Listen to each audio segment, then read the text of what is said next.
આજરોજ ગાંધીધામ ભાનુદર્શન એપાર્ટમેન્ટમાં વિજ્ઞાન જાથાની ટીમ દ્વારા સફળ ટ્રેપ, દોરા ધાગા અને કંકુ દ્વારા વિધિ વિધાનના બહાને લોકોના દુઃખ દૂર કરવાનું ધતિંગ ચલાવી લૂંટ ચલાવતા જ્યોત્સનાબેન રાજપૂતને વિજ્ઞાન જાથાની ટીમે પકડીને બી ડિવિઝન પોલીસ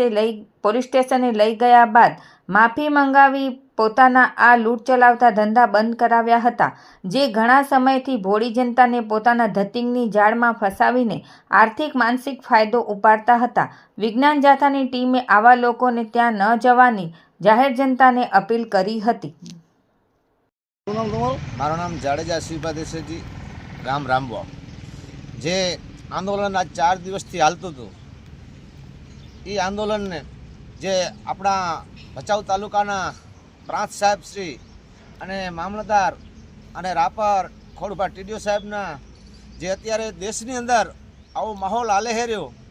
કે યુદ્ધ જેવો અત્યારે હાલે છે, એના કારણે મને સાહેબે ત્રણે સાહેબે બાંયધરી પણ આપી છે મીડિયા દ્વારા કે રામવાવની જે ગૌચર રહી એને અમુક ટાઈમ અત્યારે માહોલના કારણે તમે આ પારણા કરો, અને સાહેબના કહેવાથી પ્રાંત સાહેબના કહેવાથી પારણા કરે, અને પ્રાંત સાહેબ ઉપર મને ભરોસો છે કે ખાલી કરાવશે। મારી હાજરીમાં એમને બોર્ડ વિશે 966ની અંદર બોર્ડ મારવાનું ગૌચરનું તાત્કાલિક આજની તારીખમાં કે કાલની તારીખમાં બોર્ડ મારી દેવાનું, અને ગૌચર જમીનની અંદર કોઈ સરકારી કામ કે કોઈ બાંધકામ કરવામાં નહીં આવે, અને જે બાકીના મકાન સિવાય જે દુકાનો હોય કે જે પણ વસ્તુ હોય પાડવામાં આવશે, અને જેને ખોટા સોગંદનામા દીધા અને ખોટા સોગંદનામા દઈને જમીનનો ઉપયોગ કરે છે એના ઉપર કાર્યવાહી કરવામાં આવશે એવું સાહેબે જણાવ્યું છે। અને દેશના હિસાબથી હું પણ અત્યારે પારણા કરું છું, અને જો આ કામ નહીં થાય તો હું હકીકતની અંદર પાછો અહીંયા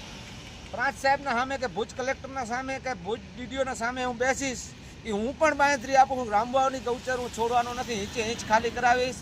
અને જે ટેવાળા રહ્યા એમને ખાસ પોલીસ ખાતાને પણ એવો હું કહું છું કે 26 તારીખના 6 મહિનાનો ટે પૂરો થાય છે તો એમની ખરી તપાસ કરે, કારણ કે એ જમીન ખાલી નથી કરતા અને વારંવાર ટે લઈ આવે છે। જય ભારત। એટલે શિવભાની માંગણી હતી કે રામવાવનો જે ગૌચરના સર્વે નંબર છે એના પર જે દુકાનો કે કોમર્શિયલ દબાણ થયેલા છે એ નવા ના થાય, અને જો હોય તો એ દૂર કરવામાં આવે। એટલે અત્યારે જે યુદ્ધની પરિસ્થિતિ જેવું માહોલ ચાલી રહ્યું છે એ બાબતે એમને સમજૂત કર્યા, એટલે અત્યારે માની ગયા છે। અમે ટીડીઓને સૂચના પણ આપી દીધી છે,